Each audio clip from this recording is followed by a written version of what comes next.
Hi everyone, welcome to Moments in Medicine Live, a weekly chat hosted on Nebraska Medicine's Facebook page every Wednesday at noon.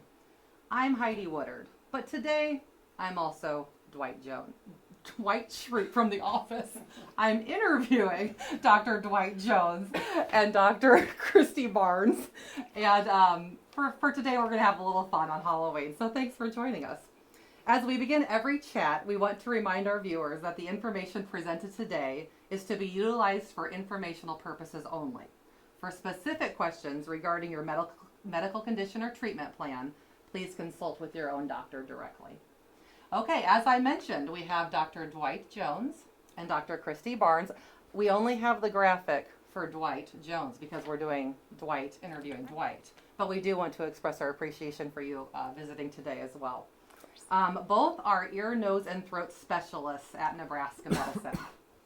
And because today happens to fall on Halloween, we thought it would be fun and a little unnerving to talk about some of the scary cases that they've seen. So let me start off by asking you this, Dr. Jones. You hear people refer to otolaryngology as well as ear, nose, and throat, and sometimes they shorten that to ENT. Are all of those one and the same? Those are all one and the same. Otolaryngology, oto means ear, laryngology means the larynx or the voice box. And so some people call it otorhinolaryngology, meaning ear, nose, and throat. And we're also head and neck surgeons too, so that's oftentimes tagged on. But ENT is a good short, yes. Great. I might want to add that Dr. Jones is not a watcher of The Office, so this makes it incredibly fun for me. Question. I would imagine with the change of seasons, you might be seeing a lot of people whose bodies are reacting to the weather. What are some of the most common symptoms you're seeing in patients today? Allergy, upper respiratory infections, sinus disease, chronic coughs, things of that nature. This is the time of year when a lot of allergies flare up with the change in seasons and the change in weather and temperature. You'll have warm days and cool nights, and viruses love that kind of environment, so you'll see a lot of upper respiratory infections, colds, chronic runny noses that turn into sinus disease, some hoarseness and things of that nature. This is kind of the prime time of year for that. Plus, ear infections and tonsillitis will start to flare up in children fairly soon. Sure. I would like to remind the viewers that we are taking questions live. It can be about ENT. It can be about what bears are best. Either of us can answer these questions. Now, let's transition from the common to the uncommon. What's the first scary case that you can share with us today? And we are going to keep this generic. We're not talking about any particular patient, but kind of cases that you've seen come up over the years. So I've been in practice about 36, 37 years.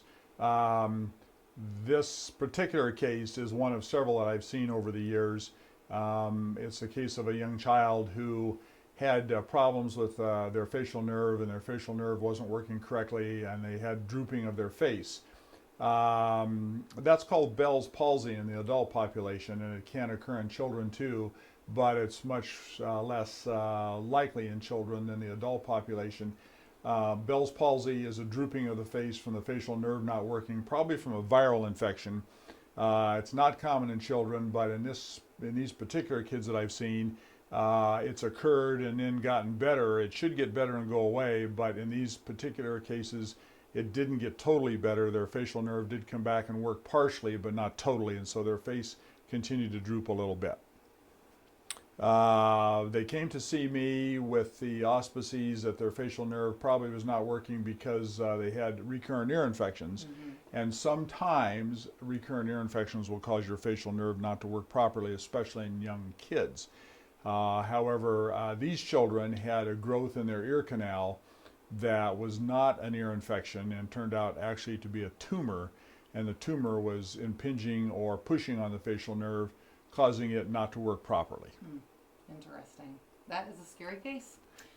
When I am not Dwight, I am a mother of 3, and I know you kind of reassured me when we talked ahead of time that, like you said, it's not common, but it's also something that should not be ignored. Correct. Anytime a child has drooping of their face, of any part of their face or their whole face on one side or both sides, but especially on one side, they need to seek specialist help for that. They should go see an ear, nose, and throat doctor and be completely evaluated and worked up, because although ear infections can occasionally cause that, other cancerous tumors that grow in the ear, especially in kids and adults, can cause that as well. So anytime there's drooping of the face, that really needs to be evaluated by a specialist. Okay, great. All right, let's shift. Question. Do you like beets? Oh, I love beets. Nature's candy. Good answer. Okay, another question. When I first came on board, I've been an employee just for several months. Obviously, love what I'm doing here. I had heard a story that you had worked on that was kind of concerning, and it's something I've never heard before in the past. It had to do with a chronic runny nose, and I was wondering if you could share that scary case with us. Sure, yeah. So in this particular case, there was a very nice woman that had a chronic drippy nose. So she just lots of drippy nose, was seen by several specialists, diagnosed with allergies, but it just was not improving on the typical things that make allergies better. Sprays, pills, all that. She tried everything. But what was unique about this drippy nose is that there was a lot of fluid coming out. And it was worse when she bent over, it was worse when she bared down, just very, very unusual for just sort of an allergy picture.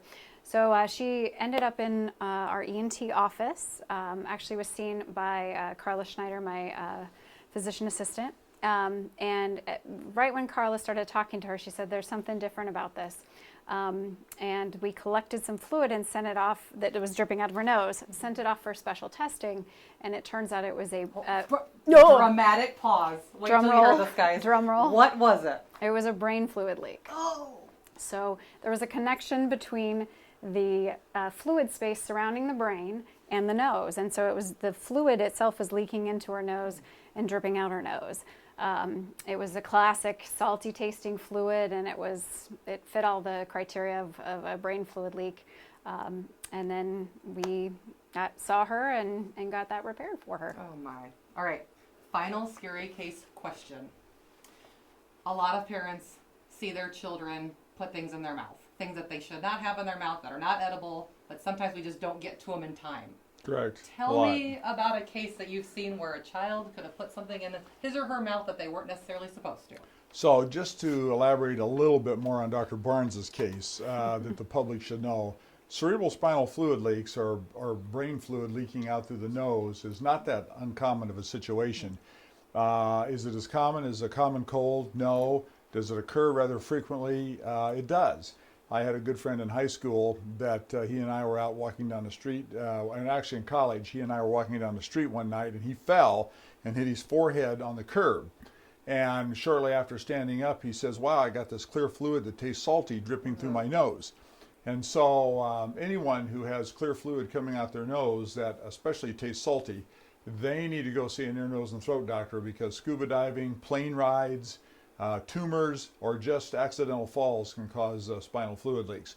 So kids, young kids tend to put all kinds of things in their mouths, and those things can get choked on and aspirated and go into the windpipe or the trachea.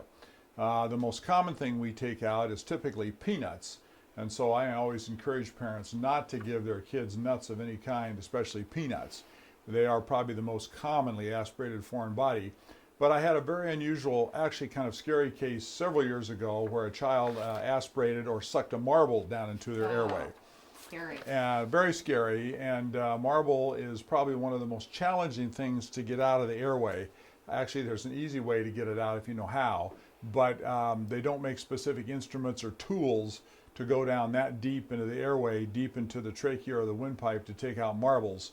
And so those become scary cases, because if they obstruct the child, then they can't breathe, and then you have real problems. And I know you talked about that it was someone on your team who gave you kind of an innovative approach one time to remove the marble. You had talked about how it was someone on your team who had diagnosed what the actual issue was that was causing the episode. So it really is a multi-team approach in terms of how you care for these patients. It is, and in fact, I had tried everything under the sun, and this was early in my career, to get the marble out.